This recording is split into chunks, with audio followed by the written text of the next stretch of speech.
자, 다시 시작하겠습니다.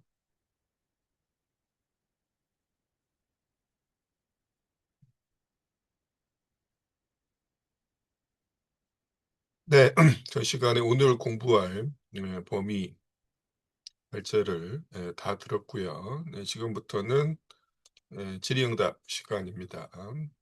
발제자들이 먼저 본인이 맡은 범위에 관한 질문 또는 이제 하고 싶은 말씀 있으면은 순서대로 이제 해주시면 돼요. 네. 자, 일단 9장부터 볼게요. 9장 발제자께서 발제 과정에서 이제 뭐 발제문에 질문을 달아놓은 부분도 있고요. 네, 네, 네, 뭐, 네, 저는, 부탁드립니다. 네, 저는 그 284페이지 윗부분에, 284쪽의 윗부분이요. 네, 두 번째 줄부터 나오는 네, 그걸 보면, 네, 가치 생산물은 얼핏 보아서는 C 플러스 V 플러스 S, 인드포이나 사실은 V 플러스 S라고 하는데, 근데 여기에서 앞페이지 283페이지에 그 마멸된 54원? 이 어디 있지? 아, 네. 283페이지 한 일곱 번째 줄에 마멸된 54원의 기계 가치가 있잖아요. 그 가치 생산물에는 왜 그 54원의 마멸된 가치가 포함이 안 돼 있는지가 조금 궁금했어요. 네, 좋습니다. 지금 뭐 개념에 대한 질문인데요, 사실상 발제문 보시면은 불변자본 지금 질문에는 이제 불변자본에 왜 54원의 가치가 포함이 안 되냐라고 돼 있는데 어, 아, 네네네, 맞아요. 예, 네. 예. 불변자본에는 포함돼 있죠. 근데 지금 네. 이제 용어상에 이제 문제가 있는 것 같은데 이 가치 생산물이라는 이제 개념을 우리가 명확하게 할 필요가 있습니다. 그래서 가치 생산물은 뭐라고 규정하고 있어요? 막스가 여기서 생산 과정 속에서 실제로 창조된 새로운 가치를 가치 생산물이라고 부르고 있죠. 네. 그리고 이것은 생산물 가치와 다르다. 이 생산물 가치라는 건 뭐예요? 생산 과정에서 소비된 생산 수단의 가치가 이전된 부분, 즉 불변자본 가치까지를 포함한 상품 가치 전체를 생산물 가치라고 부르고 있고, 그 중에서 불변자본 부분은 실제로 이번 기회에 새로 창조된 가치가 아니죠. 이전 기회에 음, 이미 존재하던 생산수단의 가치가 이전된 결과죠. 그래서 가치 생산물에는 들어가지 않습니다. 이건 이제 용어를 어떻게 이제 규정하는 건데 막스는 이 둘을 이제 구분하고 있는 거예요. 자, 지난 시간에 우리가 공부했던 내용 그리고 이제 약속한 약어를 가지고 이제 잠깐 살펴보면은 한 상품의 가치를 C 더하기 V 더하기 S라고 이야기했어요. 그래서 각각 이제 불변자본, 가변자본, 잉여가치의 영문 머리 글자를 이렇게 이제 쓰고 있는데, 자, 그랬을 때 이 생산 과정의 끝에 나오는 C 프라임의 가치 중에서 불변자본 가치에 해당하는 부분은 이번 기회에 새로 만들어진 가치가 아니다라는 거예요. 그래서 막스는 이 생산물 가치라는 용어로는 상품 전체의 가치를 이야기하고 있고 상품 가치 전체를 이야기하고 있고 그다음에 가치 생산물이라는 용어는 생산 과정에서 노동자가 이번 기회에 새롭게 만든 가치를 가치 생산물이라고 이야기하고 있어요. 그래서 가치 생산물은 V 더하기 S에 해당합니다. 흔히 우리가 이제 부가가치라고 이야기하는 실체가 가치 생산물인 거죠. 그러니까 이제 불변자본 부분은 여기에 포함되지 않는 거죠. 용어상의 문제입니다. 답이 되었을까요? 네. 네, 네, 그렇습니다. 그래서 여기 감사합니다. 보면은 예, 불변자본 C에는 이제 포함되어 있는데 가치 생산물에는 포함이 되지 않는 거죠. 그렇죠? 네.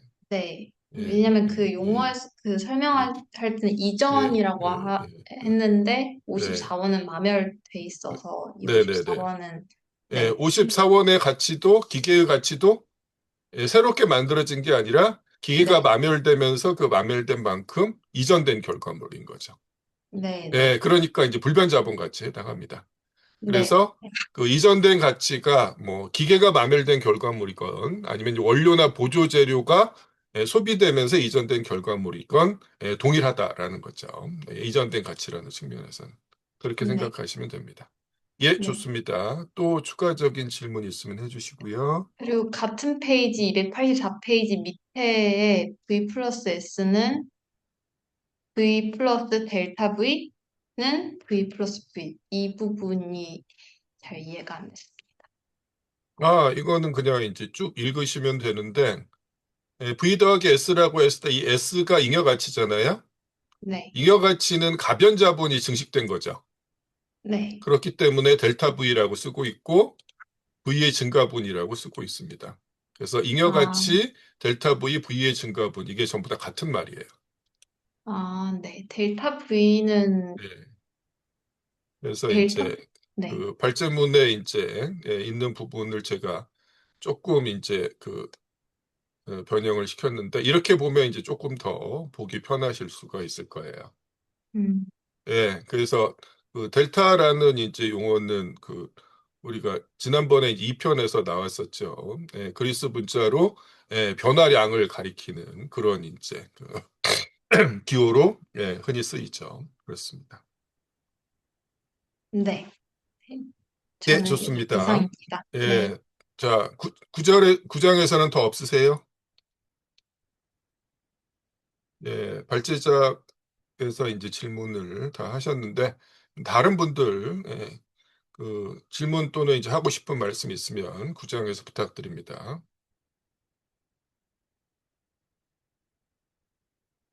자, 그리고 아까 이제 전 시간에 참여 못하신 분들을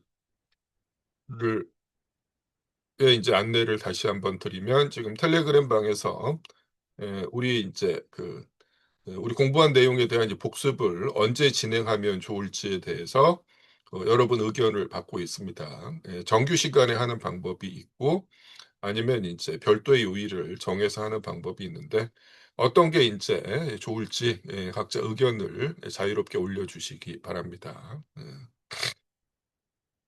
예, 좋습니다. 그러면 이제 구장 관련해서 조금 더 살펴보도록 할게요. 뭐 추가적으로 질문이나 하실 말씀이 있으시면 이제 언제든지 이야기해 주시고요.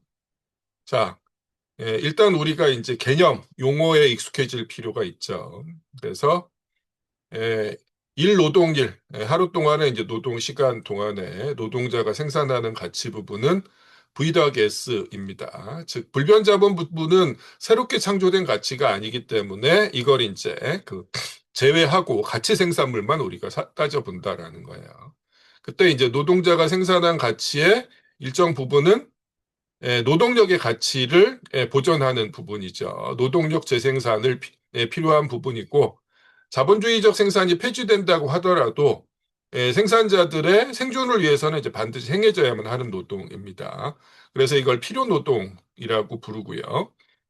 필요 노동에 해당하는 만큼은 자본가가 임금의 형태로 노동자한테 지불하기 때문에 지불 노동이라고 부르기도 해요. 같은 얘기다라는 건데. 근데 이 부분을 넘어서서 자본가가 잉여가치라는 형태로 무상으로 취득하게 되는 부분이 잉여노동, 잉여노동 시간이고요. 이건 이제 지불되지 않는 노동이기 때문에 부지불 노동, 부불 노동이다라는 거죠. 이런 식으로 구분을 하고 우리가 이 필요노동과 잉여노동, 지불노동과 부불노동 사이의 비율을 정의할 수가 있는데 그게 이제 가변자본분의 잉여가치, 라는 비율, 잉여가치율이고 다른 말로 착취율입니다. 네. 자, 그래서 착취율, 잉여가치율이라는 개념을 우리가 명확하게 기억하실 필요가 있고 본문에 보면 이제 이윤율과 헷갈리면 안 된다라고 이야기하고 있죠. 이윤율은 잉여가치를 불변자본과 가변자본의 총합, 총투하자본에 대해서 나눈 값입니다. 그래서 이윤율에 대한 본격적인 분석은 자본론 3권에서 다루고요. 일단 잉여가치율, 이라는 개념을 정확하게 기억하시기 바랍니다. 자, 그 다음에 우리가 이미 이제 공부해서 알고 있지만은 왜 하필 불변자본, 하필 가변자본이라고 불렀냐라는 건데 불변자본이든 가변자본이든 어쨌거나 자본가가 일정한 화폐 를 투하했다는 측면에서는 동일한다라는 거예요. 근데 이미 자본가가 투하할 당시에는 정해진 크기의 가치액이 어떤 건 불변이고 어떤 건 가변이냐라는 거예요. 결국 생산 과정에서 생산수단과 노동력이 가치의 생산이라는 측면에서 완전히 다른 역할을 한다라는 게 핵심이었다라는 겁니다. 그래서 다시 한번 불변자본에 해당하는 생산수단, 기계 원료, 보조재료 등등은 새로운 가치를 만들어내는 것이 아니라 그것들이 생산 과정에서 소비된 만큼 정확하게 본래 가지고 있던 가치를 새로운 생산물에 이전하기만 할 뿐이고 가변자본에 해당하는 노동력은 노동력의 가치를 구성하는 상품들은 생산 과정에 나타나지 않는다라는 거예요. 즉, 노동력의 가치를 구성하는 상품들은 결국 노동자가 노동력 재생산을 위해서 개인적 소비를 통해서 소비해야 하는 생활수단들이고, 이건 생산 과정 바깥에 있습니다. 그래서 결국 생산 과정에 등장하는 것은 그런 개인적 소비 과정을 통해서 노동력을 재생산한 예, 노동자가 등장하는 거고 그게 실제로 생산 과정에서 발휘되는 만큼 새로운 가치가 만들어진다라는 거죠. 바로 그렇기 때문에 임금의 형태로 지출된 가변자본보다 더 큰 가치가 만들어질 수 있는 가능성이 여기서 생겨나는 거다라는 거죠. 자, 불변자본과 가변자본의 차이, 생산수단과 노동력의 차이를 명확히 하는 게 정말로 중요합니다. 진짜 핵심이에요. 자, 그 다음에 시니어의 이제 최후의 한 시간 관련한 내용을 잠깐 살펴보면은, 발제에서는 조금 상대적으로 가볍게 이제 넘어갔는데, 일단 3절에 있는 시니어의 최후의 한 시간 이전에 2절에서 막스가 생산물 가치의 구성 부분들, 가변자본, 불변자본, 잉여 가치에 해당하는 부분들을 이것들을 이제 다양한 방식으로 나타낼 수 있다라고 이야기하고 있는데 그걸 이제 요약해 놓은 역자주가 293쪽 이제 하단에 있는 거죠. 이런 식입니다. 그래서 최종 생산물인 면사의 가치가 30원인데 그 중에서 이제 그 20원은 원료인 면화의 가치에 해당하고 그다음에 이제 4원은 방추 생산 수단인 기계가 마멸된 결과물이겠죠. 방추의 가치에 해당하고 그다음에 3원이 임금으로 지불된 노동력의 가치, 3원이 이 이윤의 원천이 되는 잉여 가치다라는 거예요. 그래서 이것을 이렇게 쓸 수도 있고 최종 생산물인 면사의 이제 양으로 나타낼 수도 있고요. 그다음에 면사의 가치가 30원인데 이게 이제 60시간의 노동에 해당한다라는 거죠. 그래서 일 노동일이 12시간이니까 이제 5노동일에 해당하는데 이것을 다시 이제 총 노동 시간으로 나눌 수도 있고 노동자가 일 노동일 동안에 이제 행하는 노동의 결과로 얼마만큼의 이제 가치가 형성되는지를 나타내는 방식도 있을 수가 있어요. 근데 이 마지막 방식 자체가 오해나 혼란 내지는 왜곡을 불러일으킬 수 있다라고 지금 이야기를 하고 있는 거거든요.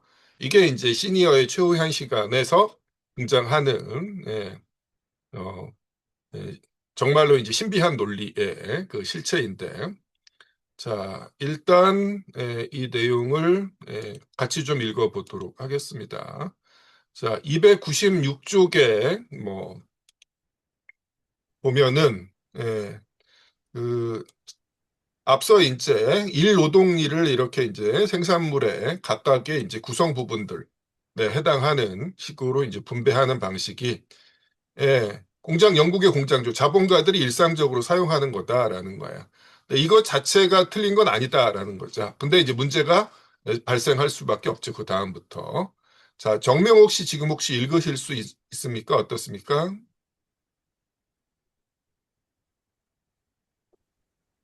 네, 네, 가능하시면 읽어주세요. 물론부터요. 네. 몇 페이지죠? 90, 296쪽입니다. 296쪽에 물론이 안 보이죠? 아, 네. 물론 이 방식은 옳은 것이다. 실제로 이것은 앞의 방식을 완성된 생산물의 상이한 부분들이 나란히 놓여 있는 공간으로부터 그 생산물 부분들이 순차적으로 생산되는 시간으로 옮겨 놓은 것에 불과하기 때문이다. 그러나 이 방식은 매우 야만적인 사고방식을 낳을 수도 있다. 특히 실무적으로는 가치 증식 과정에 관심이 있으면서도 이론적으로는 그것을 곡해하는 편이 도리어 이익이 되는 사람들의 경우에 그러하다. 예컨대 다음과 같이 생각할 수도 있을 것이다. 즉, 우리 방적공은 자기 노동일의 첫 8시간으로는 면화의 가치를, 그 다음의 1시간 36분으로는 소비된 노동수단의 가치를, 또 그 다음 1시간 12분으로는 임금의 가치를 생산 또는 대체하며, 그리고 오직 저 유명한 최후의 1시간, 1시간 12분만을 공장주를 위한 잉여 가치의 생산에 바친다고. 예, 그리하여 이런 식으로 이제 그 논리를 전개한다라는 거예요. 근데 어떤 사람들이 그러냐면은 실무적으로는 가치 증식 과정에 관심이 있으면서도 이론적으로는 이것을 곡해하는 편이 도리어 이익이 되는 사람들인데 누구겠어요? 자본가들이죠. 그리고 동시에 자본가의 이제 나팔수 노릇을 하는 이제 주류 경제학자들이라는 겁니다. 뭐 오늘날에도 이제 다르지 않은데 그 시니어가 그 대표적인 예를 보여주고 있다라는 거죠. 자, 조금 더 읽어보도록 하겠습니다. 박창진 씨 여기서부터 읽으실 수 있을까요? 그리하여부터요. 네, 그리하여 이 방적공에게는 이중의 기적을 행할 의무가 부과된다. 즉 면화나 방추나 증기기관이나 석탄이나 기름 등을 사용해 실을 뽑고 있는 바로 그 순간에 그것들을 생산해야 하며, 그리고 일정한 강도의 1 노동일을 동일한 강도의 5 노동일, 60 노동시간으로 전환해야 한다는 것이 그것이다. 왜냐하면 우리의 예에서는 원료와 노동 수단의 생산에는 4개의 12시간 노동일이 필요하며, 그것들을 면사로 만드는데 또 하나의 12시간 노동일이 필요하기 때문이다. 인간의 한없는 욕심이 이와 같은 기적을 쉽사리 믿도록 한다는 것, 또 이 기적을 이론적으로 증명하려는 어용학자들이 결코 없지 않다는 것을 역사적으로 유명한 다음의 한 신뢰가 잘 말해주고 있다. 예, 좋습니다. 그래서 지금 마지막에 이제 읽으신 부분이 요 부분이죠. 293쪽 이제 하단에는 역자주의 이제 마지막 부분, 이 역자주를 생각하시면 돼요. 노동자가 이제 12시간 노동하면서 60시간에 해당하는 가치를 실제로 생산해야 한다라는 식으로 이야기를 하고 있는 거예요. 근데 그건 사실상 불가능하죠. 왜? 우리가 이제 지난 시간에 공부했습니다. 자, 노동자가 12시간 노동했으면 정확하게 그만큼의 가치만 새롭게 만들어집니다. 근데 동시에 어떤 일이 일어나요? 이 과정에 소비된 생산수단의 가치도 거기에 비례해서 이전되는 거죠. 두 과정은 따로따로 행해지는 게 아니라 동시에 행해진다라는 거예요. 그래서 가치의 이전과 그다음에 가치의 창조가 동시에 행해지는 거고, 막스는 그거 이제 노동의 이중성으로 설명을 했어요. 그게 지난 시간 8장에서 우리가 살펴본 내용이다라는 거죠. 그걸 기억하시기 바랍니다.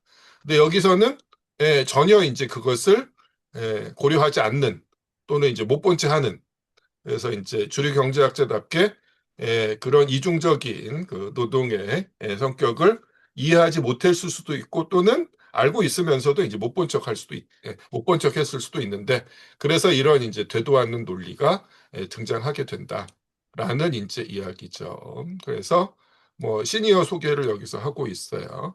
자, 민병은 씨 여기 읽어 주실 수 있을까요? 네. 네. 1836년의 어느 날 아침 경제학적 식견과 글 잘 쓰기로 소문난 이를테면 영국 경제학자 중에 클라우렌이라고 할 수 있는 나소 시니어는 옥스포드에서 맨체스터로 불려갔다. 그는 옥스포드에서는 경제학을 가르치고 있었으나 맨체스터에서는 그것을 배우기 위해서였다. 공장주들은 그 당시 공포된 공장법과 10시간 노동운동에 대항할 투사로 그를 선발한 것이었다. 공장주들은 자기들이 보통 가지고 있는 실무적인 통찰력에서 보면 이 유식한 교수가 아직도 상당히 더 세련될 필요가 있다는 점을 알아차리고 있었다. 그리하여 그들은 그를 맨체스터로 불러낸 것이다. 이 교수는 그가 맨체스터에서 공장주들로부터 받은 교훈을 아름다운 문장으로 써서 공장법이 면공업에 미치는 영향에 관한 편지라는 소책자를 내놓았다. 예, 좋습니다. 일단 여기까지 보죠. 네. 자,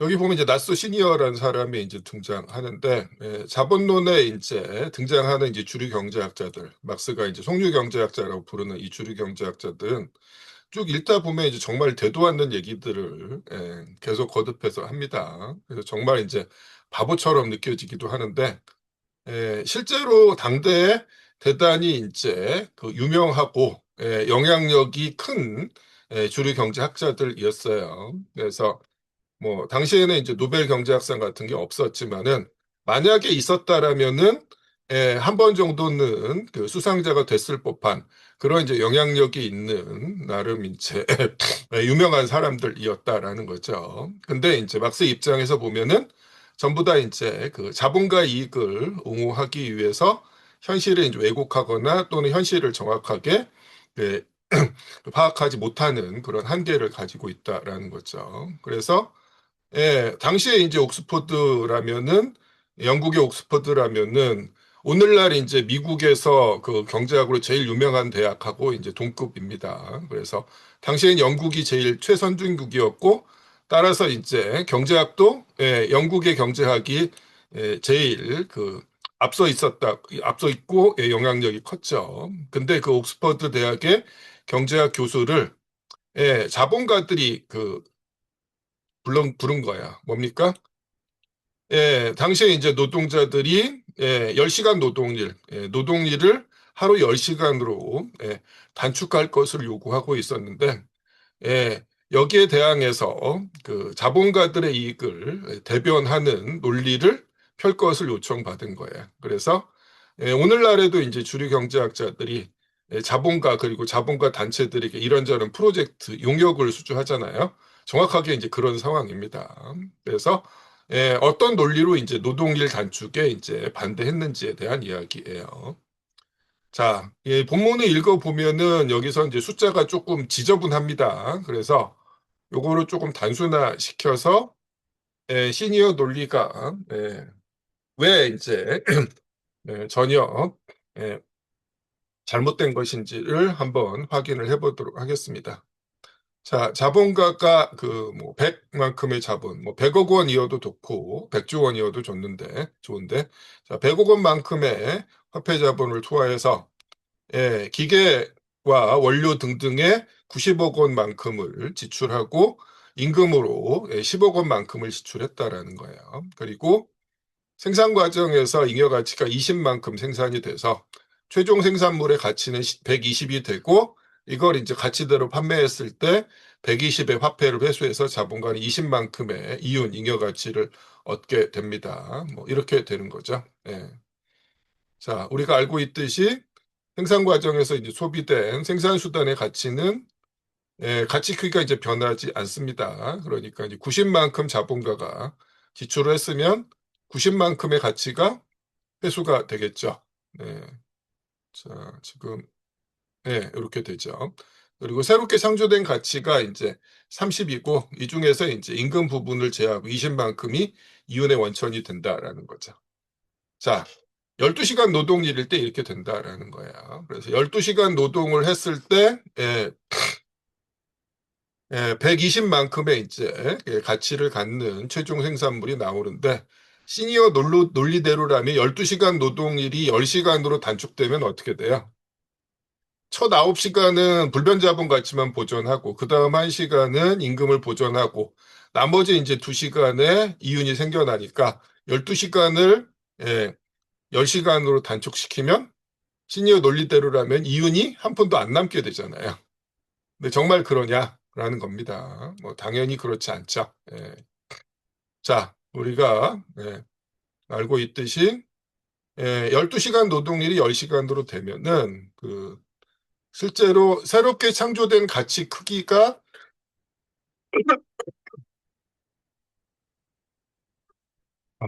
죄송합니다. 그만큼 비례적으로 줄어들고 동시에 생산수단의 소비도 줄어들기 때문에 생산수단으로부터 이전된 가치 크기도 줄어든다라는 거죠. 정확하게 이제 비례적으로 줄어들게 된다라는 거죠. 그러면 최종적으로 어떻게 돼요? 이렇게 된다라는 거죠. 그래서 실제로 그 자본가가 투하한 자본 중에서 85만큼이 이제 생산 과정에서 기능하게 됩니다. 그래서 75만큼이 생산 수단의 가치가 이전되고 새롭게 창조된 가치가 이제 이전과는 조금 줄어든 30에서 25로 줄어들지만 그렇다라고 해서 이윤이 사라진 건 아니죠. 뭐 착취율, 잉여 가치율이 조금 낮아질 뿐이지만은 여전히 15만큼의 잉여 가치를 자본가는 무상으로 취득할 수 있게 된다라는 거죠.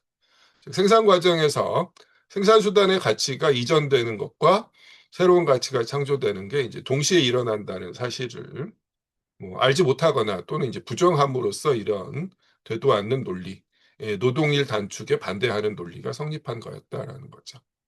자, 조금 다른 숫자에도 여기 적어놨는데 한 번씩 나중에 살펴보시기 바랍니다. 이런 이야기예요. 자, 그 다음에 보면은 뭐 2편에서부터 우리가 나왔는데 노동자가 임금으로 받는 노동력의 가치에 해당하는 부분이 3원이고 이게 6노동 시간에 해당한다라고 이야기했는데 이걸 흔히 이제 노동시간의 화폐적 표현이라고 이제 부릅니다. 그래서 우리 책에서는 이제 이런 식으로 6노동시간이 3원이니까 1노동시간이 이제 2분의 1원으로 환산된다라는 식이에요. 그래서 뭐 이런 식으로 눈에 보이지 않는 가치를 화폐액으로 환산하기 위해서 이런 방식을 쓰고 있습니다. 그냥 딱 이렇게만 생각하시면 돼요. 뭐 나중에 가면 이제 후대에 막수주의 경제학을 전공한다는 하는 사람들이 여기에 이제 추가적으로 자기식의 해석을 덧붙여서 조금 막스와는 다른 식의 논리를 전개하기도 하는데 굳이 우리가 거기까지 신경 쓸 필요는 없을 거고요, 당장은. 일단 그냥 이런 식으로 이제 환산하는 방식이다라고만 알아두시면 됩니다. 자, 노동일이라는 개념에 대해서도 말씀을 드렸어요. 자, 일단 구장은 이 정도일 것 같으네요. 자, 다시 한번 질문이나 하실 말씀 있으면 부탁드립니다. 290페이지에 그 잉여 가치율 계산 방법이 나오는데요. 네, 네. 숫자가, 어, 이게 너무 복잡해가지고, 자, 그, 산수인데 어디쯤입니까? 이게 잉여 가치율의 계산은 중간부터고요. 몇 번째 음, 문단이에요? 두 번째 두 번째 문단인가요? 문단부터 이제 시작해서 그 네, 밑에 막 숫자들이 나오는데 네. 너무 정신 없어갖고 이거를 일단은 읽을 수가 없더라고요. 그래서 이거를 조금 그래서 쉽게 사실은 읽게 이게 좀, 지난번에도 말씀드렸고 아까도 잠깐 설명 안 드리고 넘어갔는데 지금 막스가 사용하고 있는 게 이제 당시 영국의 화폐 단위거든요. 네, 그죠. 그래서 당시 영국의 화폐 단위는 1파운드가 20실링이고 이제 1실링이 12펜스 이런 복잡한 지저분한 이런 방식이었기 때문에 이게 이제 어려울 수밖에 없어요. 근데 이제 산수가 귀찮으시면 그냥 쭉 넘어가셔도 상관은 없어요. 그래서 어쨌거나 이제 논리 자체는 간단합니다. 어려운 건 아니에요. 그래서 요거 자체는 뭐 하실 수 있으면 좋고 아니다 싶으면은 이제 상대적으로 좀 쉬운 예를 통해서 개념만 파악하셔도 상관은 없습니다. 예, 좋습니다. 또 말씀해 주시죠. 자, 구장 더 없으신가요?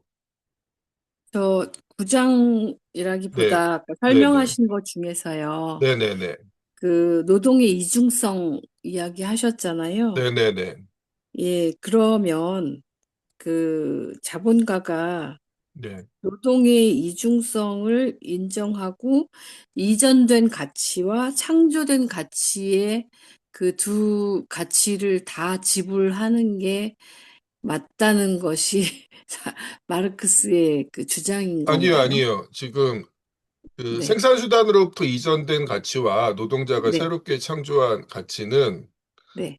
전혀 다른 성격을 가지죠. 아, 생산수단으로부터 이전된 가치는 네. 자본가가 본래부터 투하한 가지고 거기 때문에. 있던 그 네, 네. 화폐액을 투하한 거예요. 그러니까 그 자본 네, 자체가 최초에 어디서부터 왔는가를 따지고 들어가면 그것도 결국 이제 노동자로부터 착취한 결과물이긴 한데 그건 네, 나중에 네. 우리가 공부할 거고요.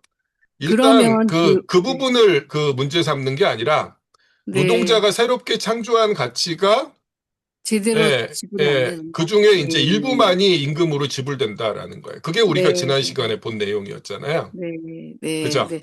그래서 이제 그러면, 노동자가 생산 과정에서 30만큼의 가치를 네, 창조했는데 네, 임금으로는 10만 지불되고 20만큼을 자본가가 무상으로 취득했다라는 거잖아요. 네. 그 얘기입니다, 그러면 지금. 네, 현재 네, 주류 네. 경제학에서는 네. 노동의 이중성을 전혀 인정을 안 하나요? 뭐 당연하죠. 애초에 이제 이런 아, 식의 네, 접근 자체를 네, 하지 않고 처음부터 거부하죠. 그래서 네, 생산 알겠습니다. 과정에서 어떤 일이 일어나는가를 사실상 주류 경제학은 분석할 생각이 없어요. 네, 알겠습니다. 네. 그래서 뭐 전에도 잠깐 말씀드렸지만 이제 주류 경제학 교과서들에 나와 있는 이른바 생산함수라는 건 현실의 생산 과정과는 아무런 상관이 없습니다. 그냥 네, 오히려 이제 실제 그 이윤의 원천이 되는 추가적인 가치가 어떻게 만들어지는지를 은폐하는 방식으로 이제 네, 기여하게 네, 되죠. 네. 네, 알겠습니다. 예, 좋습니다. 그래서 완전히 다른 이야기다라는 거예요. 네, 예. 네, 알겠습니다. 그러니까 이제 시니어 같은 되도 않는 얘기를 하고 있는 네, 건데 사실 그 자본가들도 본능적으로 이건 좀 아니다라는 생각을 하고는 있어요. 근데 그럼에도 네. 불구하고 목적이 뭐예요? 아, 이윤 노동일 단축, 노동시간 단축을 동의해주고 싶지 않은 막아보자. 거예요. 그래서 네, 예, 노동시간이 줄어들면 우리 다 망한다. 이런 식으로 이야기하는 건데 사실은 동일한 논리가 지금도 횡행합니다. 네, 노동자들이 네, 이제 노동시간 단축을 요구하면 당장 이제 대한민국 경제 다 망한다. 이런 식으로 이야기하잖아요. 네, 다르지 않은 논리다라는 거죠. 알겠습니다. 예. 그래서 뭐 예, 시니어하고 똑같은 방식은 아니지만 거의 유사한 논리들을 이야기합니다. 지금 뭐 기업들의 이제 수익률이 이만큼밖에 안 되는데 이런 상황에서 이제 노동 시간이 더 줄어들면 더 악화되거나 오히려 손실을 볼 수 있다. 이런 식의 얘기를 오늘날에 이제 주류 경제학자들도 똑같이 하고 있어요. 끊임없이 반복되어 온 얘기다라는 거죠. 근데 이제 그게 왜 엉터리인지를 여기서 이제 막스가 명확하게 비판을 하고 있는 거고 그러기 위해서는 결국 뭐 제대로 노동가치 이론을 공부해야 된다라는 겁니다. 그래서 아직까지도 조금 어, 혼란스럽거나 좀 어렵게 느껴지시는 분은 조만간 이제 복습을 제대로 한번 할 테니까 그때 조금 기회를 놓치지 말고 명확하게 이제 자기 걸로 해주시기 바랍니다. 일단 그 1편 그 복습 자료들은 올려드렸어요. 그래서 시간이 나는 대로 그 복습 문제 꼭 한 번씩 풀어봐 주시기 바랍니다. 예, 9장에서 더 없으시면 10장으로 넘어가도 될까요? 아주 단순한 질문인데요. 네네. 뭐 시니어를 비롯해서 그런 네. 주류 경제학자들이 예. 시니어 같은 이런 최후의 한 시간 같은 주장을 하는 데 있어서 네. 정말로 그거를 믿고 그렇게 주장을 하는 건지. 뭐 그럴 수도 있고 아닐 수도 있겠죠. 제가 이 사람들 머릿속에 이제 들어가 보진 않았으니까. 근데 실제로 그렇게 믿을 가능성이 상당히 큽니다. 왜냐하면은 이게 이제 그 주류 경제학은 겉으로 보이는 현상만을 진실이라고 이제 믿고 그것에 대한 설명만을 하려고 하는 거거든요.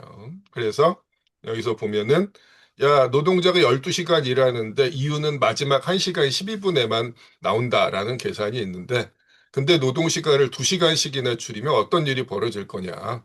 자본가가 이유는커녕 오히려 손해를 볼 거다. 이러면 이제 우리 사회가 다 망가지지 않겠느냐. 이건 되도 않는 요구다. 이런 식의 이야기다라는 거예요. 네. 자, 네. 근데 말씀드렸지만 이게 이제 21세기에 어떤 식으로 전개되는지는 어, 우리가 살면서 이미 한두 번쯤 경험했고 앞으로도 경험할 수밖에 없어요. 노동자들이 이제 노동시간 단축을 요구했을 때 자본가 단체들에서 뭐 그럴듯한 학자들의 연구 보고서라는 이름으로 이런저런 식으로 이제 보도자료를 내고 엄청나게 떠들어댈 텐데 그 논리를 한번 이제 들여다보면 아, 우리가 자본론에서 공부했던 얘기하고 하나도 다르지 않구나라는 걸 아마 어렵지 않게 확인하실 수가 있을 겁니다. 예, 좋습니다. 또 말씀해 주시죠.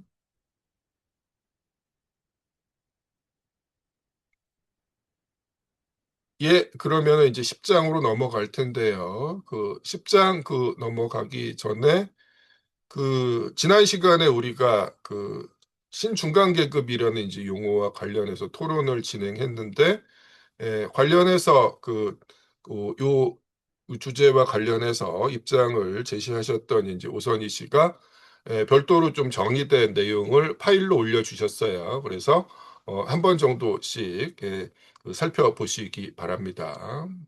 그리고 이제 저도 끝나고 나서 한번 잠깐 살펴봤는데 제가 이제 신중간계급이라는 용어를 이제 인용한 책을 지금 구하진 못했는데 노동자의 책 사이트에 이제 목차가 올라와 있는 부분을 잠깐 보고 내용 소개를 이제 잠깐 봤습니다. 그래서 이제 본문을 본 게 아니라서 좀 정확하지 않을 수 있는데 일단 보면은 이 저자의 이제 알레스 캘리니코스조차도 이 신중간 계급이라는 용어의 이제 장 제목을 보면은 여기에 이제 따옴표가 있거든요.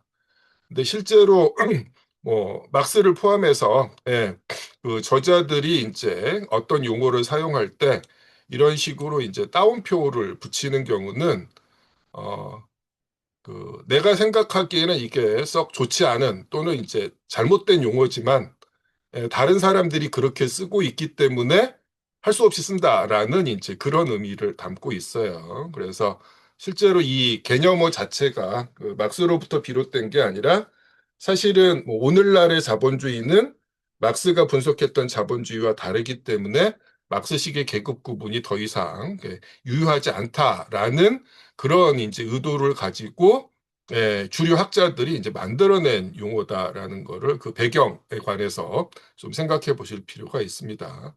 근데 그걸 이제 현실에서 어떻게 적용할 것인지는 생각이 다를 수가 있는데 그것과 관련해서 이제 우선희 씨가 본인 주장을 잘 정리해서 올려주셨으니까 다들 한 번씩 읽어보시기 바랍니다. 예, 좋습니다. 그리고 우선희 씨 오늘은 토론에 참여하기가 어려우신 상황인 것 같은데 뭐 또 하실 말씀이 있으면 나중에 채팅으로라도 올려주시기 바랍니다. 예, 좋습니다. 일단 10장으로 넘어가도록 하겠습니다. 10장 1, 2절 발제자께서 먼저 말씀해 주시기 바랍니다. 네, 다른 부분보다 10장 1, 2절은 좀 수월하게 읽었습니다. 네, 제가 질문하고 싶은 것은 또 질문이기도 하고 자문이기도 하는데요. 첫 번째 질문은 표준 노동일에 관한 결정 요인에서 막스는 동등한 권리가 서로 맞섰을 때는 힘이 문제를 해결한다. 이렇게 주장을 했는데 네. 이렇게 된다면 힘이 한쪽이 강하고 약하고 이럴 때 이게 현실에서는 어느 한쪽이 불리한 상황이 올 수 있다. 그래서 막스의 주장은 지금 바라볼 때 그 주장이 합리적인가 하는 그런 의문이 듭니다. 그래서 비판적으로 제가 이 용어를 이렇게 바라보고 그렇다면은 힘이 아닌 다른 대안은 없을까? 이것은 이제 막스의 주장을 좀 뛰어넘는 그런 것이라고, 아니, 다른 것이라고 이렇게 생각을 합니다. 그래서 이 문제를 교수님께서는 또 어떻게 보시는 것인지 궁금합니다. 예, 예, 그 발제문에 이제 올라와 있는 내용인데, 일단 어, 발제문 관련해서 그 노동자의 이제 표준 노동일 요구와 관련된 내용을 이제 각주에서 발췌를 하셨는데, 10시간 노동일을 9시간으로 단축시키는 것을 요구하고 있다라고 지금 쓰신 것 같은데, 이게 그 당시에 그 10시간 노동일이 예, 이 노동자들이 9시간 노동일 요구하는 분야에서 관철되고 있는지는 명확하지 않아요. 예, 그렇기 때문에 오히려 이제 10시간에서 9시간으로 줄이는 게 아니라 10시간보다 훨씬 길기 때문에 9시간 노동일을 요구하고 있을 가능성이 높습니다. 그래서 그 부분은 조금 추가적으로 참조를 생각을 해보실 필요가 있을 것 같아요. 네, 정말로 이때 당시의 노동일이 예,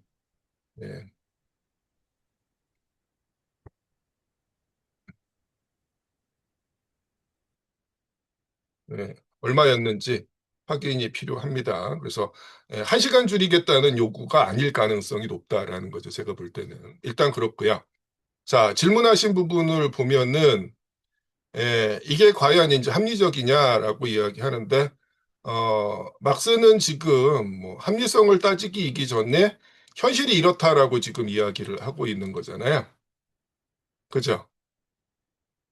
그래서 여기 보면은 이제 질문하실 때 이게 과연 힘에 의해서 결정이 되는 거라면 어느 한쪽의 힘이 지나치게 강할 때 자본가나 노동자 모두 불리한 상황이 올 수 있다라고 이야기하는 건데 어느 한쪽의 힘이 지나치게 강하면 강한 쪽에 유리하고 약한 쪽에 불리하지 않나요? 어떻습니까? 일단 질문의 의도 자체를 좀 명확하게 해주실 필요가 있을 것 같은데.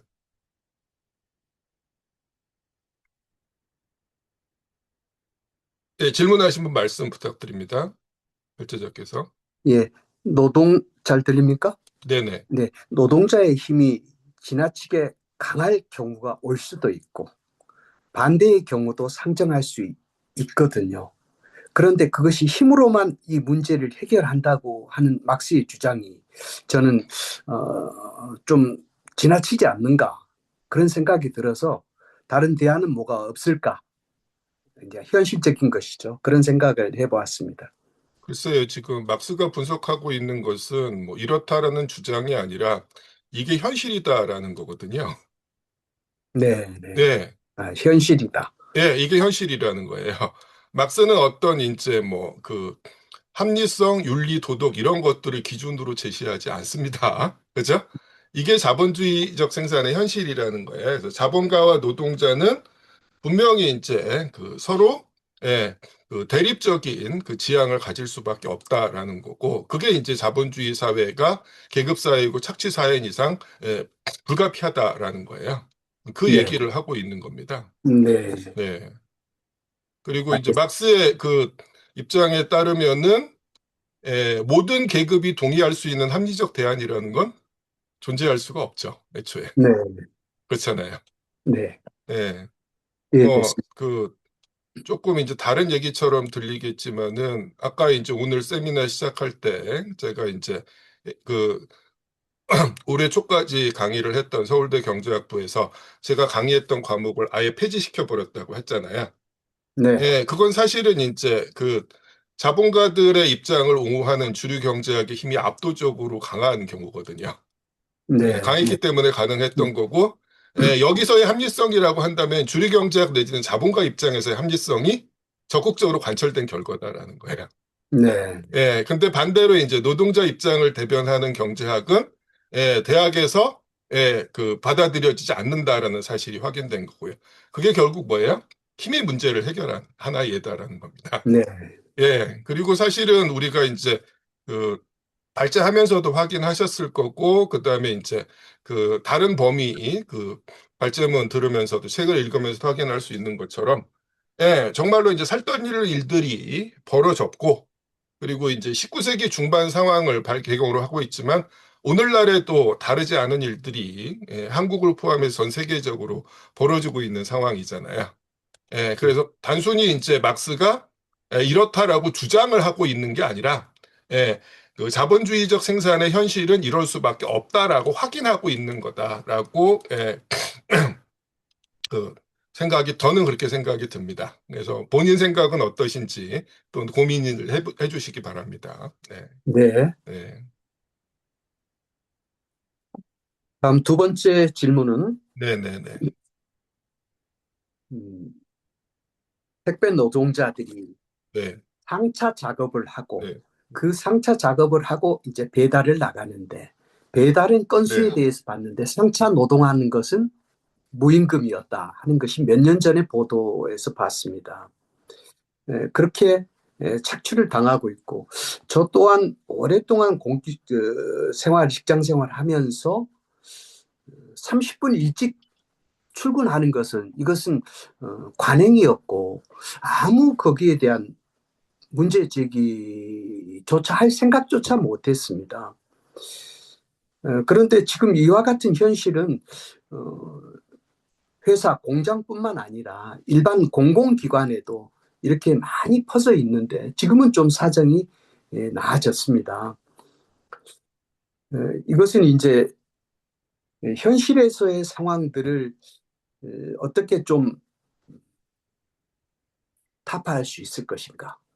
이것은 이제 막스의 주장을 이제 쭉 제가 읽어보고 너무나도 지금 거리가 있는 것인데 좀 이런 고민을 제 스스로 한번 해봤습니다. 그냥 질문이라고 보다는 제 자문이었습니다. 글쎄, 너무나도 거리가 있다라는 게 어떤 의미이신지 모르겠는데, 사실은 두 번째 질문하신 내용이 첫 번째 질문하신 내용에 그 답을 포함하고 있는 것 같거든요. 그래서, 네, 뭔가 이제 힘의 문제가 아닌 다른 어떤 합리적 해결책이 있을 수 있지 않느냐라고 이야기하셨는데, 결국 이제 발제자 본인을 포함해서 이제 겪은 현실은 뭐예요?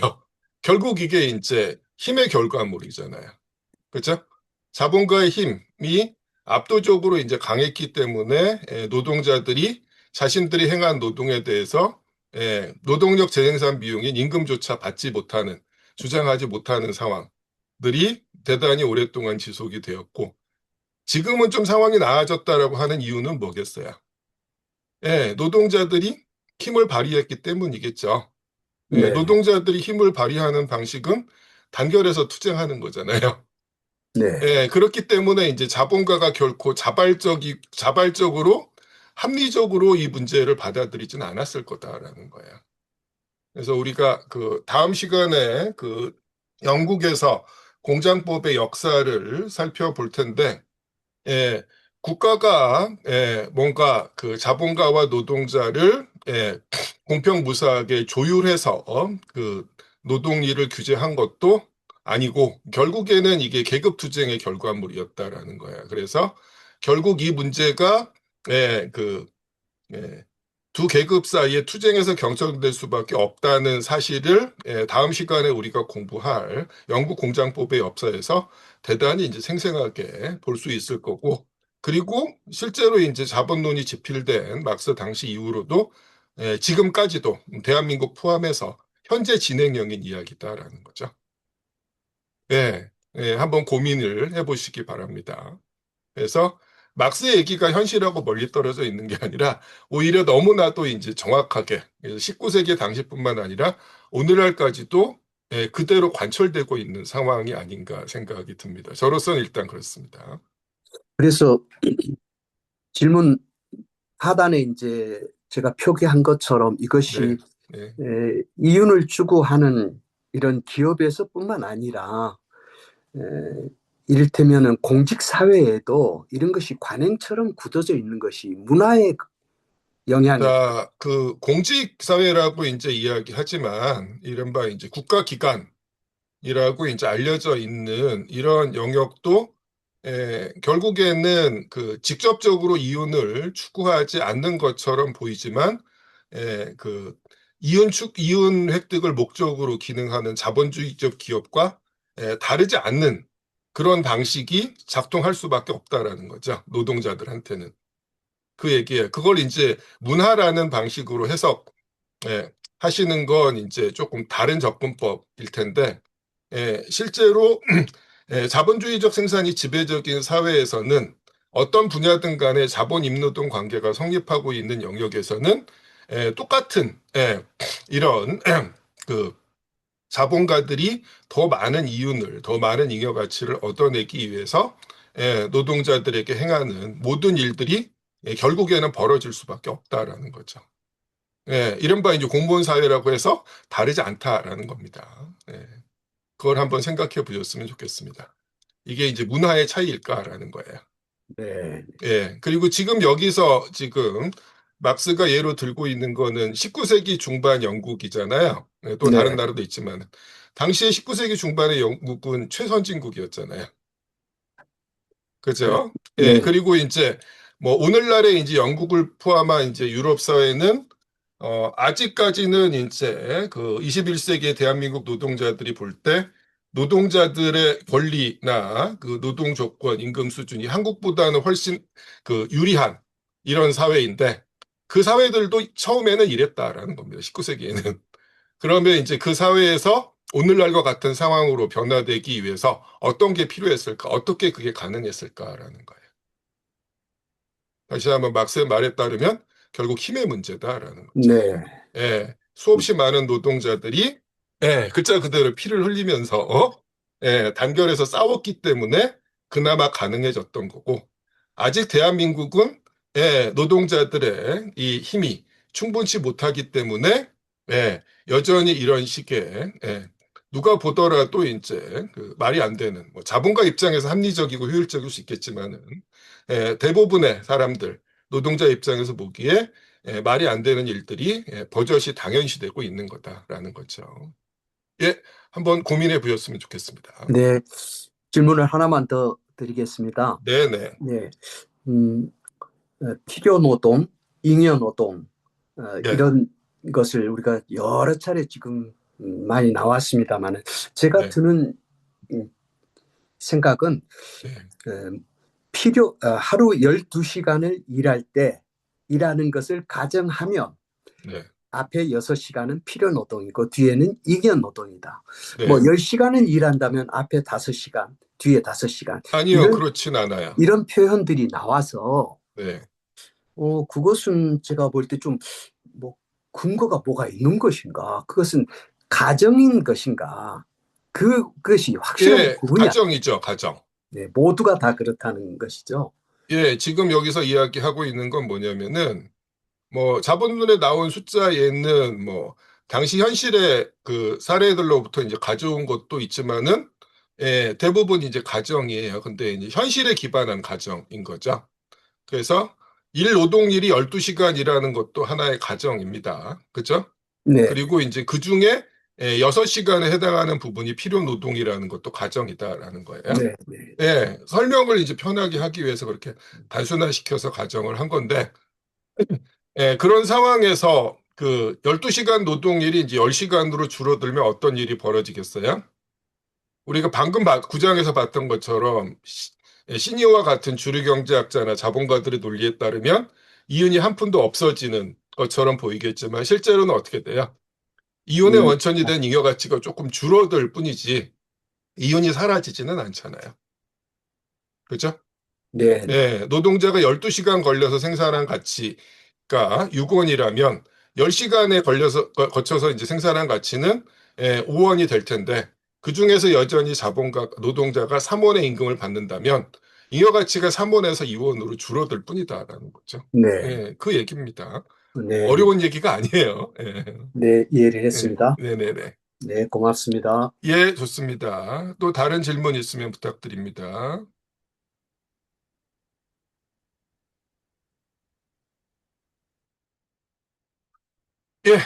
그러시면은 또 보도록 하죠.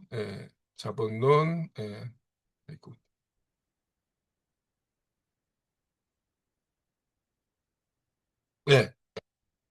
지금 일단 1절까지만 이야기를 방금 이제 설명을 드렸고, 발제자께서는 이제 질문을 2절까지 다 하신 것 같아요. 다른 분들 1, 2절 통틀어서 궁금하신 거나 궁금하신 내용이나 하실 말씀 있으면 부탁드립니다.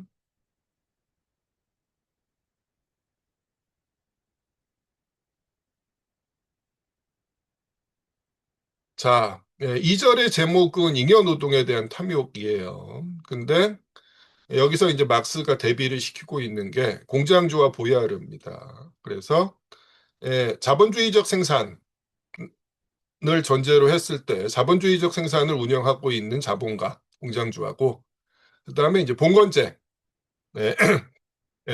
그 지대를 부역노동이라는 형태로 수취하고 있는 봉건귀족 보야르를 비교를 하고 있어요. 근데 왜 이렇게 비교를 하고 있을까? 이걸 좀 생각하실 필요가 있습니다. 일단 그 제목이 뭐야? 잉여노동에 대한 탐욕이거든요. 자, 아까 발제할 때도 나왔지만은 그 자본주의 이전 사회에서의 그 착취라는 게 이른바 노예제나 봉건제 사회에서의 착취가 자본주의보다 더 가혹했을까라고 묻는다면은 막스의 답은 뭐예요? 대부분 그렇지 않았다라는 거거든요. 근데 보통 우리는 노예제나 봉건제 하에서 노예나 농노들의 처지가 자본주의적 노동자보다 훨씬 열악하고 비참했다라고 생각하기 쉽다라는 거죠. 근데 왜 그런가라는 거예요. 자, 그래서 이제 막스가 이야기하고 있는 건 뭐예요? 아까 이제 발제자께서도 이야기하셨지만은, 그 314쪽에 처음에 나와 있는 거죠. 자, 그 사회를 지배하는 게 교환 가치가 아니라 사용 가치라고 한다면, 즉 자신의 이제 필요를 충족시키는 것들이 이제 목적이라고 한다라면은 지배계급의 착취라는 것도 그 지배계급 개인의 이른바 사치와 낭비 또는 이제 부와 권력의 과시 여기에 제한이 된다라는 거고 이건 결코 무한하지 않다라는 거예요. 근데 보통 우리는 인간의 욕망이라는 것들이 무한하다라는 식으로 주입받잖아요. 그게 사실은 이제 자본가적 사고방식입니다. 왜? 자본가들은 더 많은 것들을, 더 많은 돈을 벌어서 사치와 낭비를 하기 위해서, 잉여 가치를 착취하는 게 아니라, 잉여 가치 그 자체가 생산의 목적이기 때문이다라는 거죠. 그래서 아무리 많은 이윤을 얻더라도 항상 부족하다고 느낄 수밖에 없다라는 거예요. 그러니까 어떻게 돼요? 잉여노동에 대해서 무제한적인 욕구, 탐욕을 발휘할 수밖에 없다라는 거죠. 그 얘기를 하고 있는 겁니다. 네. 자, 근데 지금 여기서 등장하는 그 보야르, 왈라키아 지방의 이제 봉건 영주는 자본가 못지않은 이런 그 잉여노동에 대한 탐욕을 드러내고 있다라는 거야. 왜 그런가라는 얘기거든요. 핵심은 이겁니다. 314쪽에 이제 중간쯤에 보면은 이런 얘기가 나와 있습니다. 자, 여기 보면 이제 그러나부터 한번 읽어주시면 좋겠는데 김지원 씨 가능하신가요? 자, 김지원 씨 지금 어려우시면 김나영 씨는 어떻습니까? 네. 네, 부탁드립니다. 그러나 아직도 노예노동, 부역노동 등의 비교적 낮은 형태에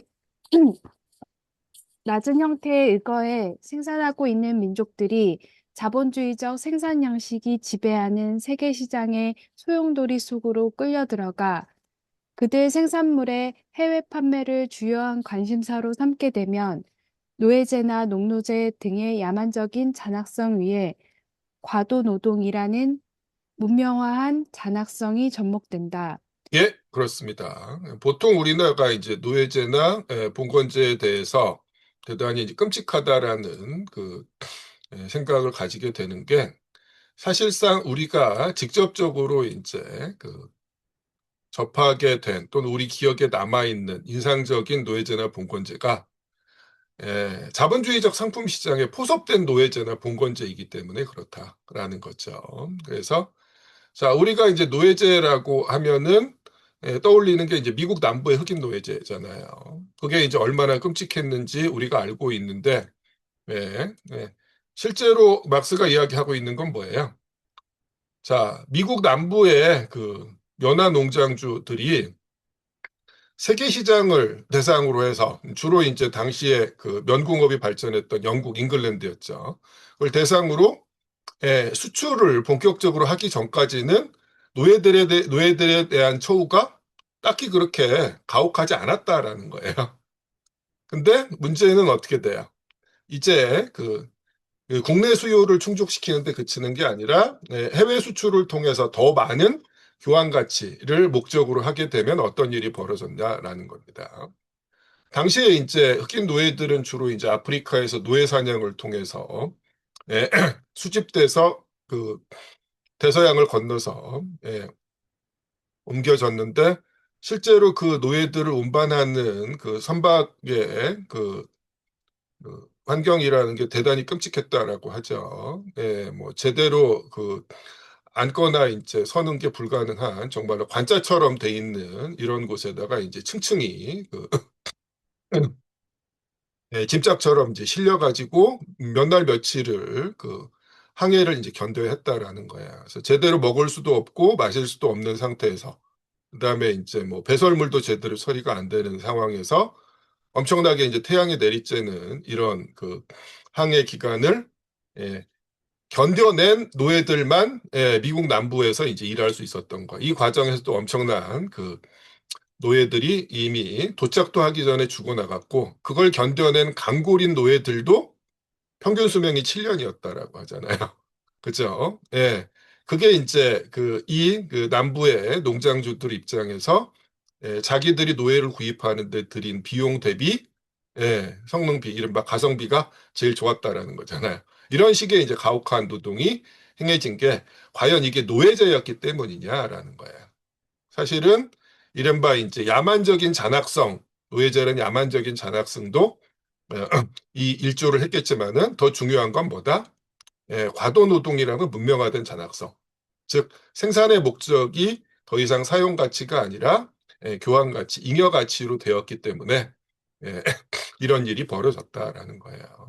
마찬가지로 당시에 왁스가 좀 길게 설명하고 있는 보야르가 요구한 이제 부역 노동이라는 게 이 시기에는 이미 다뉴브 제후국 외에 다른 지역들은 농노제가 진즉에 폐지가 되고 자본주의적 상품 시장이 세계 시장에 성립하고 있는 상황이었다라는 거야. 그리고 이 시기는 이 지역은 한때 농노제가 폐지되었다가 다시 이 봉건 귀족 세력들이 득세를 해서 다시 농노제가 확립된 이런 이런 지역이었고 이때의 이제 보야루라는 봉건 영주는 이미 돈 맛을 안 깨시민이 아니라 이제 깨인 영주였다라는 거죠. 그래서 부역 노동을 통해서 단순히 이제 자기가 사치스러운 생활을 즐기고 자기의 권력을 과시하는 수준을 넘어서서 더 많은 이제 돈을 더 많은 교환 가치를 원하는 상황이었기 때문에 이 부역 노동을 끝간데 없이 추구할 수밖에 없었다라는 이야기입니다. 그걸 이야기하고 있습니다.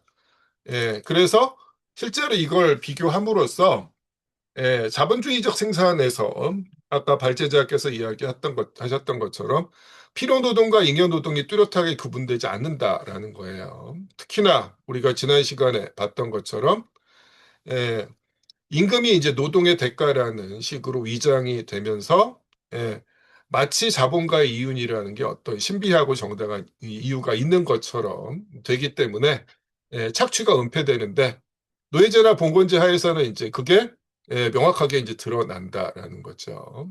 그리고 결국 교환 가치가 생산의 목적이 되면은 자본주의적 생산이건 노예제이건 봉건제이건 간에 잉여 노동에 대한 이제 지배 계급의 욕구가 무제한에 가깝게 발휘된다라는 사실을 이제 명확하게 보여주고 있는 겁니다. 그걸 확인하실 필요가 있어요. 그게 사실은 뭐냐? 지금 우리가 이제 편의상 1, 2절하고 3, 4절로 나눠서 보고 있지만은 자, 결국 자본주의적 생산의 본질이라는 게 잉여노동에 대한 무제한적인 추구다라는 사실을 확인하면서 그게 실제로 아무런 제한이 없을 때 어떻게 발휘될 수 있는가가 3절에 나와 있습니다.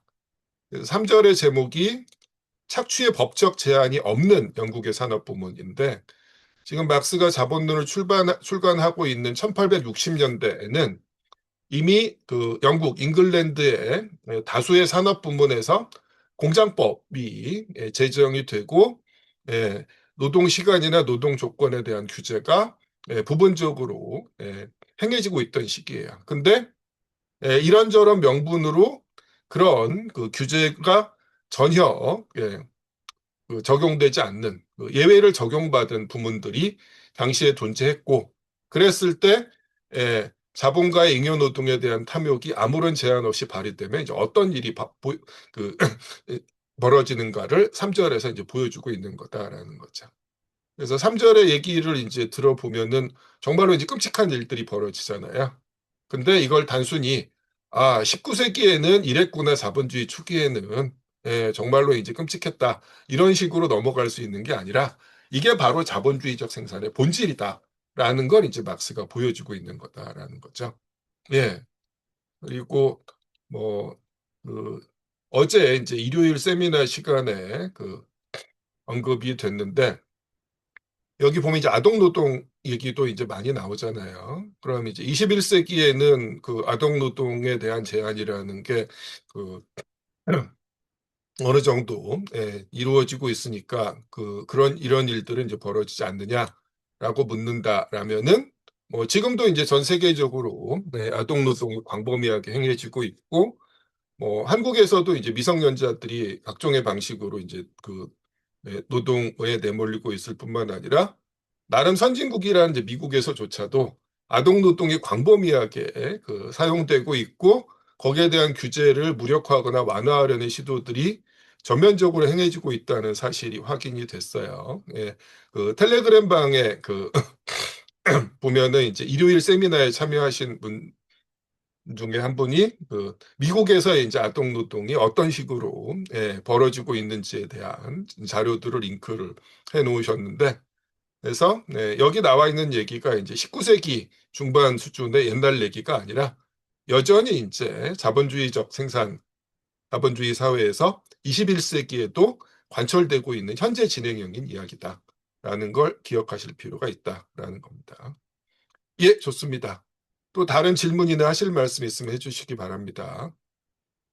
자, 3절하고 4절로 넘어갔어요. 지금 3, 4절 발제자께서 오늘 사정이 있어서 자, 일찍 접속을 종료하셨는데 다른 분들 또 자유롭게 질문이나 하실 말씀 있으면 부탁드립니다. 일단 그 발제자가 그 발제문에 올려놓은 내용이 있는데 요걸 한번 이제 같이 일단 읽어보도록 할게요. 자, 지금 그 접속명을 무진이라고 올려놓으셨는데요. 읽으실 수 있을까요? 지금 어떻습니까? 무진 씨? 예. 예, 이름 부탁드립니다. 네, 지난 보이시죠? 여름 네, 지난 여름 SPC 야간 근무자의 산재 사망 사고가 여러 차례 일어났음에도 노동법상 별다른 규제가 없다는 것이 문제 제기되며 야간 노동에 대한 규제의 필요성이 제기되었다. 산업안전보건연구원에서는 야간 근무자가 주간 노동자에 비해 육체적 건강 문제도 1.2에서 2.3배, 정신건강도 1.1배에서 1.9배 더 위험이 커진다는 자료를 내놓았고 적절한 수면과 건강권의 필요성을 제기했다. 그리고 이어서 11월 민주노총 전국특별노동조합은 새벽 0시에서 5시 배송 제한을 내놓으며 야간 노동은 대중적 관심사로 급부상했다.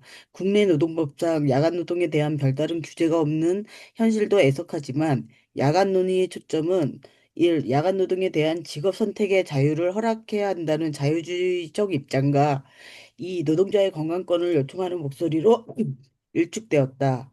오늘 텍스트에서 마르크스는 야간 노동에 대한 문제 제기를 노동자, 성, 성인과 아동의 건강권과의 관계성 속에서 언급한다. 미루어 볼 때 야간 노동 문제에서 겨냥해야 할 지점은 무엇인가를 되물을 필요가 있어 보인다. 가령 야간 노동의 착취와 소외 문제를 언급하기에 앞서 자본주의적 생산이 일상화된 현실의 생산과 소비의 메커니즘에 대한 비판이 우선해야 하는 것은 아닐지, 새벽 배송 시스템에 대해서 언급할 때 소비자의 편안함을 거둬달라는 요청이나 노동자의 안전과 건강을 챙기자는 규범적인 말 대신 우리는 어떤 방식의 개입을 통해 자본주의 문제를 폭로하고 변화를 모색할 수 있을지, 끊임없이 가동되는 컨베이어 벨트와 멈추지 않는 공장의 문제, 자본주의적 생산에 대한 물음 없이 제기되는 건강권 논의는 과연 마르크스적이라고 할 수 있을지. 예, 좋습니다. 이런 내용인데 이제 사절에 이제 교대제 이야기가 이제 나오죠. 보면은 자, 이것도 이제 여러분들이 한번 우리가 같이 이제 생각해 볼 필요가 있는 주제인데 일단 조금 그 책에 나온 내용을 중심으로 말씀을 드리면은 그 우리가 다음 시간에 확인하겠지만은 그 자본주의적 생산이라고 해서 처음부터 노동일이 무제한적으로 연장되지는 않았습니다. 보통 우리가 산업혁명이라고 부르는 기계제 대공업이 본격화되면서 노동일에 대한 이제 무제한적인 연장이 진행이 됐어요. 그리고 동시에 교대제가 전면화됐죠. 무슨 소리냐? 우리 이제 그 책에도 나와 있고 발제문에도 예, 나와 있었는데 결국 그 불변자본이라는 건 그게 아무리 양적으로 거대하고 그다음에 그 자본가에게 값비싼 비용을 들이게 하더라도 살아있는 노동과 결합되지 않으면 아무짝에도 쓸모없다라는 거예요. 이윤 잉여 가치를 만들어내기는커녕 자신의 가치조차도 이전시키지 못한다라는 거예요. 근데 우리가 산업혁명이라고 부르는 기계제 대공업은 자본가가 투하하는 자본 중에서 이제 불변자본 가치 부분을 엄청나게 이제 증대시켰다라는 거야. 그랬을 때 이제 자본가는 엄청난 돈을 들여가지고 그 사들인 기계 설비가 1분 1초라도 쉬고 있는 게 그 참을 수 없는 이런 이제 고통으로 느껴질 거다라는 거죠. 그래서 하루 24시간 공장을 가동시키기 위해서 노동자 한 사람을 24시간 계속 일시키면 못 견디고 죽어버리니까 낮과 밤의 노동력을 교대하게 됐다라는 거죠. 그래서 교대제는 기계제 대공업의 산물입니다. 그리고 우리 책에서도 나왔고 아까 이제 그 발제자가 그 논의를 제안하는 내용에서도 이제 나와 있지만은 기본적으로 그 노동자의 건강과 수명을 대가로 해서 이윤을 증대시키는 방식입니다. 그래서 이미 이제 자본론에서도 확인이 됐고 막스 이후로 실제 노동자들을 대상으로 한 수많은 연구들에서 이미 이제 그 검증된 사실이에요. 그래서 야간 노동 자체가 각종의 그 질병에 걸릴 그 확률을 높이고 기대 수명을 줄인다는 사실은 이미 이제 확인된 검증된 사실이고 실제로 세계보건기구에서 야간 노동 자체를 2급 발암 물질로 지정하고 있는 거죠. 근데 뭐 자본주의적 생산은 이윤을 목적으로 해서 이것들을 이제 당연시하고 있다라는 거예요. 그래서 뭐 전 세계적으로 그렇고 특히나 이제 대한민국 같은 경우는 거의 모든 제조업 분야에서 24시간 교대제를 끊임없이 이제 운용하고 있다라는 거죠. 이게 이제 뭘 의미하는가라는 이야기입니다. 그리고 여기 보면은 그 지금 발제자께서 자리를 비워가지고 더 얘기를 진행하지 못해서 이제 조금 아쉬운데 여기 보면은 뭐 그 쿠팡의 이제 새벽 배송 시스템이라는 게 이른바 이제 소비자의 편의와 이제 편의를 우선시하는 거다. 그래서 새벽 배송이 없어지면 이 소비자의 편의라는 것들이 줄어들 거다. 뭐 이런 식으로 이야기를 하고 있는데 제가 이제 이 세미나 그 시작하기 직전에 이제 그 포털 사이트에서 이제 뉴스를 찾아봤더니 그 나경원 의원이라는 사람이 아시죠? 누군지. 실제로 이제 MG 노조 뭐 이런 쪽에 이제 관계자들하고 이제 만나는 자리에서 이 쿠팡의 이제 그 새벽 배송 덕분에 이제 자기가 그 일과 이제 그 육아를 병행할 수 있었다, 가사를 병행할 수 있었다 하면서 이게 대단히 이제 소중하다라는 식으로 이야기를 하고 있는데, 그 사실은 이게 이제 개인들의 이제 전형적으로 이제 개인들의 이제 편의와 노동자들의 건강권이 서로 이제 대립하는 것처럼 지금 이야기를 하고 있다라는 거예요. 근데 사실은 그 핵심적인 게 뭐냐면은 이 야간 노동이라는 게 자기 증식적인 성격을 가지고 있다라는 거예요. 그래서 그 생산 분야의 성격상 야간 노동이 불가피한 영역이 있을 수는 있어요. 이를테면 이제 병원이라든가 뭐 소방서라든가 이런 곳은 24시간 운영이 어느 정도 이제 불가피하다라는 거예요. 근데 실제로 그런 필수 불가결한 영역과 별개로 훨씬 이제 광범위한 교대제 야간 노동이 오직 이윤을 목적으로, 이른바 합리성과 효율을 목적으로 행해지고 있는 건데, 근데 한 분야에서 이렇게 이제 야간 노동이 일상화되면은 그걸 이제 지지 지원하기 위해서 다른 분야에서 야간 노동이 계속 새끼를 치게 된다라는 거예요.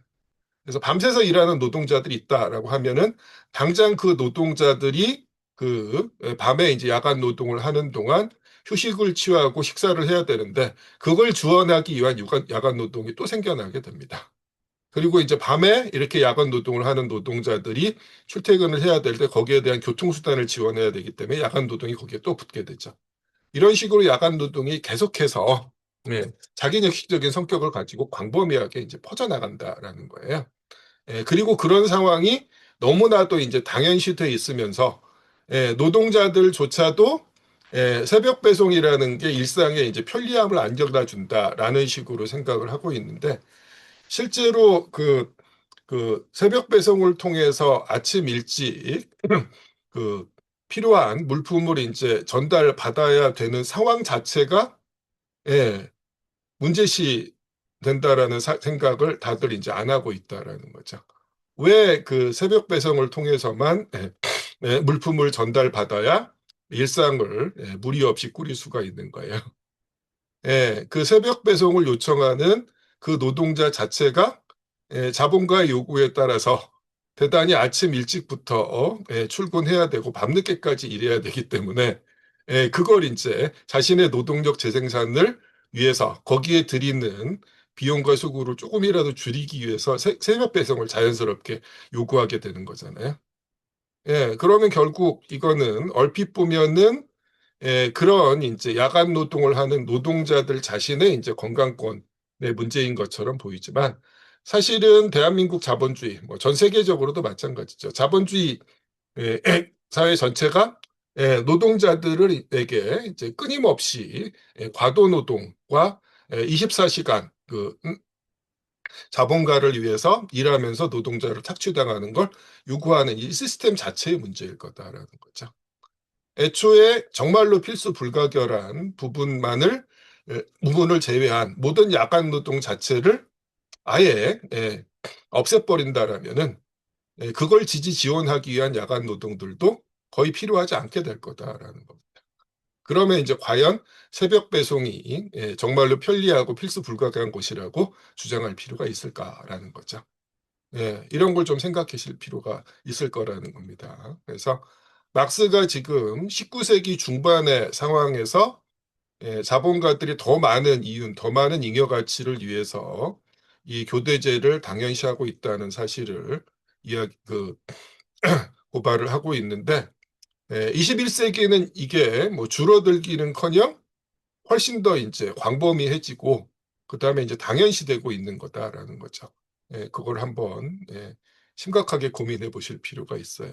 그래서 뭐 19세기에 막스가 당대의 자본주의를 대상으로 이제 분석한 결과가 과연 이제 21세기에도 유용한가라고 물었을 때 전에 한번 제가 말씀드렸던 것처럼 유효할 뿐만 아니라 오히려 오늘날의 21세기 자본주의에 훨씬 더 잘 들어맞는 그 분석이다라고 말씀드릴 수 있다라는 거죠.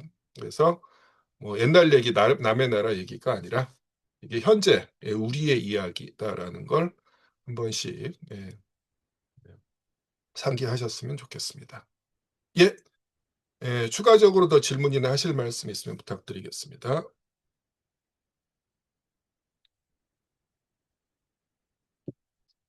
예, 더 없으시면 오늘 이걸로 마치고요. 다음 주에 뵙도록 하겠습니다. 마지막으로 우리 복습 어떻게 진행하면 좋을지 아직 의사표현, 의견 표명하지 않으신 분들은 텔레그램 방에 꼭 남겨주시기 바랍니다. 선생님, 네네네.